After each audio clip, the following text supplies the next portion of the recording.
Hello and welcome back. Now today we're going to be changing the front hub assembly on this 04 Grand Am. Now, so to speak, most of the time it is in best interest to replace both at the same time, usually because the other one will eventually be failing soon anyway, and it's also a good time to be changing the brake pads. But I'm going to show you how to do the hub assembly first, so let's get to it. Now, you're going to want to scotch your tires so the car doesn't go anywhere and jack it up. Now we're starting with the passenger side here.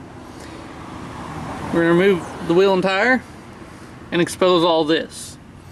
Now the first thing we're going to do is take a 12mm and remove these two bolts holding the caliper on so we can move it out of the way, and we're going to find a place to gently rest it so we don't put any strain on the hose. Alright, now that the caliper is out of the way and resting where it's not pulling pressure on the hose, we're going to take this bracket off. Now I'm going to go ahead and unplug the harness and also go ahead and get to one of the 13mm bolts holding the hub assembly on. And then the two 13mm bolts that are holding this bracket. Alright, now with those three bolts out of the way, we'll actually have two more bolts. See the one, it'll be right back here. And then one more there. That's tucked in right about there. And then you'll need a 36mm socket to remove the axle nut. Now, we can go ahead and use an impact to remove it, but do not use an impact to reinstall the new one. Now, sometimes the easiest way to get this axle out of the hub is to actually use an old axle nut.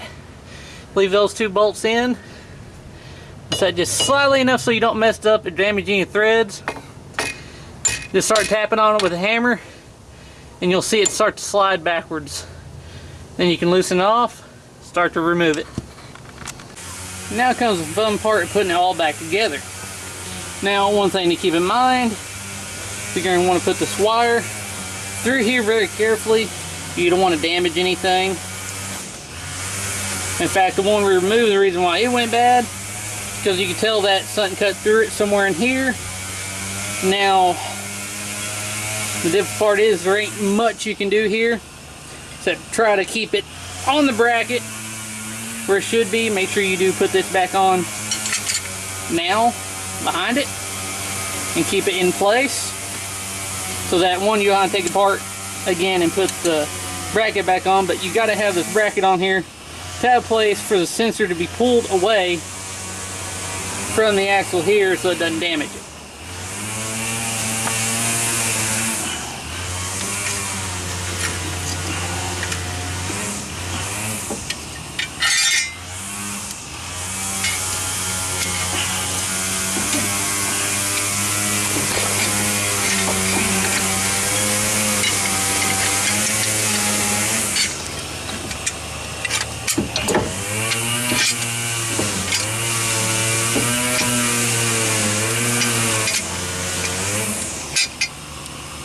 Alright, so now with it installed, I'll wire safely back here.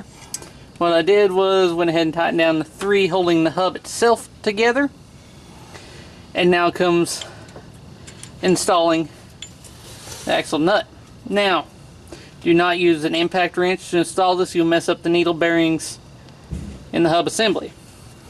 Now, if you have, depending on what you have, you want to make sure you got your torque specifications correct. Which hopefully it comes with one of these little charts. Which ours is right here, 34, which is right here. The pack style black nut is 284. The solid gray nut is 173, so we're going to tighten ours down to 173 foot-pounds.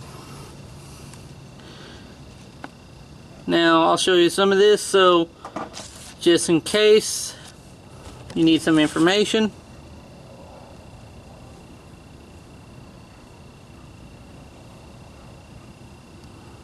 Now, these are torque spec, these numbers are for this down here. Sorry, I got a smudge on it already.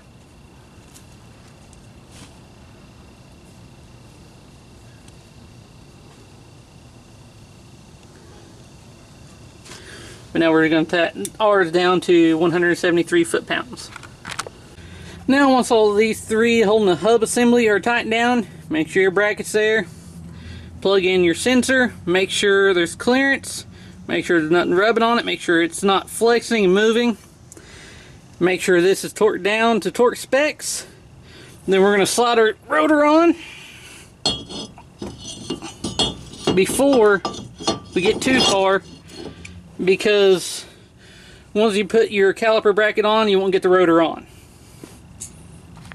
And once you get the bracket tightened down,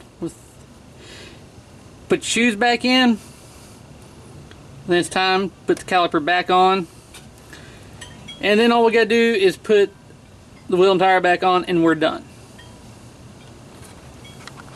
Alright, now there it is. It's finished, it's installed. Now do take time when removing the old hub assembly. Like I showed you, that you can put an old axle nut on there and slightly start tapping it off to push that axle back in, pull the splines out, and then sometimes you can just take the axle nut back off after that and just kind of tap it with a rubber mallet around the edges and it will come out. So sometimes it requires a little bit more force than normal, just due to how long it's been on there, the amount of rust that could be on the splines, all that good stuff. So sometimes make sure you use a good penetrating oil and stuff like that. Now, this mostly requires your basic tools, as in most of the parts were 12mm and 13mm sockets. Now, that's with one exception, and that is the 36mm socket for the nut. And then you'll want a good torque wrench. Now, this one is a K-tool, and I got it from Summit Racing, and that's what I used. Now, hopefully this information proved helpful to you, and as always, thanks for watching.